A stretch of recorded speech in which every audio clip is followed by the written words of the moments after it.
the one on the left is the Omnia 2, and it has two things in common with Omnia 1. The name Omnia and the fact that it's Windows Mobile. That's pretty much it.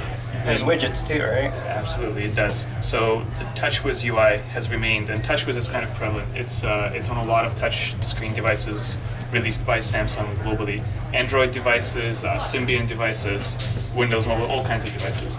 So the Omnia 2 has Windows 6.5, whereas the Omnia 1 had Windows 6.1. But we've padded it considerably more on the Omnia 2, so you'll be hard-pressed to find actual default Windows 6.5 settings, for example, and little dialog boxes and such. We've replaced them with big menus, with big buttons that are easy to press and easy to use, because that's been kind of the feedback that we received from the first one. So the Omnia 2 has two processors. It has the radio frequency processor, the one that talks to the network and everything, and the other one is an 800 megahertz processor that actually lets you use it and enjoy it. Which processor is it? It's a Samsung processor. So we finally started putting Samsung processors in Samsung phones. So will we find it in other phones that aren't from Samsung? You will. There's a slew of devices launching globally. I'm not sure which ones exactly have the same processor, but there will be other ones. So in addition to the processor, a notable thing about this device is the AMOLED screen, which provides more vivid colors, just a more vivid picture in general, brighter as well, so better under the sun, and it lets you use your device longer, so it's better for the battery.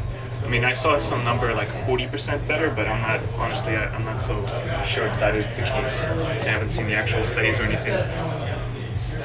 So with the processing power of the device and the padding, it's a pretty powerful device. I mean, Windows Mobile provides a lot of benefits in terms of the size of the library, and we've kind of enhanced the user experience on the actual day-to-day using of the device. So can we see the UI in action? Yeah, absolutely. So this is the widget bar. You can drag and use widgets from the widget bar. Something simple like the Google device, the Google widget, to maybe, as you saw, the voice recorder and things like that. It's much smoother than the Omnia 1 that I just removed. It is. Windows 6.5, I've put it on the Omnia 1 as well, and I saw a notable difference between it and Windows 6.1, so maybe that's part of it, and it's definitely the processor.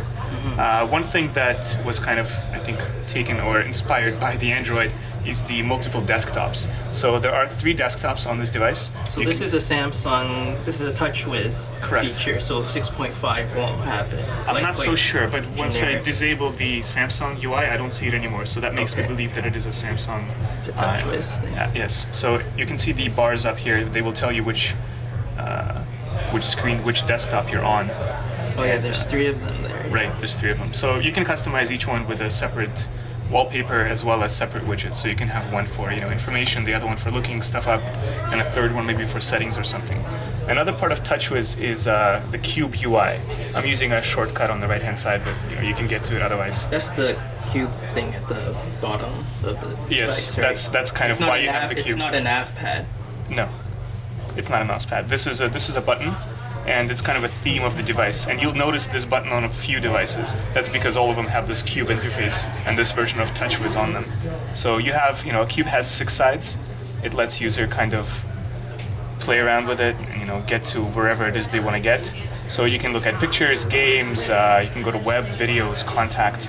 This is, for the most part, eye candy, but it's nice eye candy because it actually works and it's not laggy, which would really turn me off of something like this. If you get tired of this, can you disable this? Yeah, absolutely. There's no need for you to bring it up. So, for example, if you go to main menu, which is this big button down here, it brings up this menu of 5 screens. So each screen is a different category. This is a Touchwiz. Yes, this is also Touchwiz. So this lets the user can customize this. So this is kind of quick access to all your applications. It's nice, as you can see, it's fast, it's not laggy whatsoever.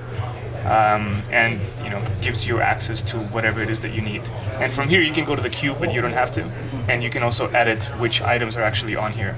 If you press others, you will get access to other applications. It's much better than the old Touchwiz. It is. Yeah. It is. It's considerably better. Everything about this device is better.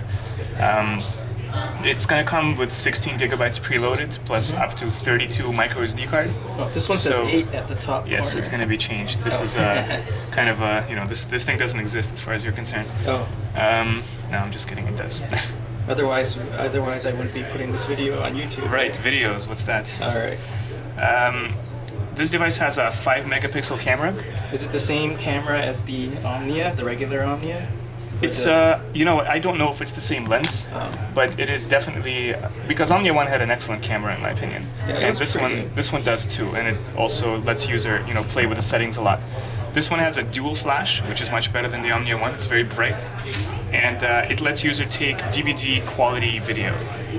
So 640 by 480 at I think it's 720 by 480 actually. Oh, Yeah. okay. Here, let me see. Does this have enough horsepower to play back HD content? Like say 720p? It definitely does. The question is, how big is the file going to be, right? So, let's see. Yeah, it does 720 by 480 video right here. Oh, nice. Widescreen. Okay. Yeah. Well, wider screen. Wider screen, indeed.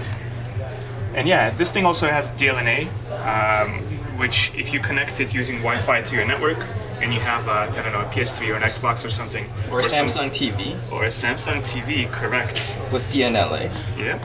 So if you have a Samsung TV with DLNA, you have connectivity, so you can actually stream pictures, music, videos that you've taken, or videos that you have stored on your micro SD card or the hard drive directly to your TV, which is pretty nice. It's pretty nice. Yeah, this device is actually really good. I mean, I think it's the 800 megahertz that gives it the oomph, and it really takes away. Oomph is important with these Windows mobile devices. Absolutely. Without oomph, they're just another Windows mobile device. We have a few of those. Okay, thank you very much.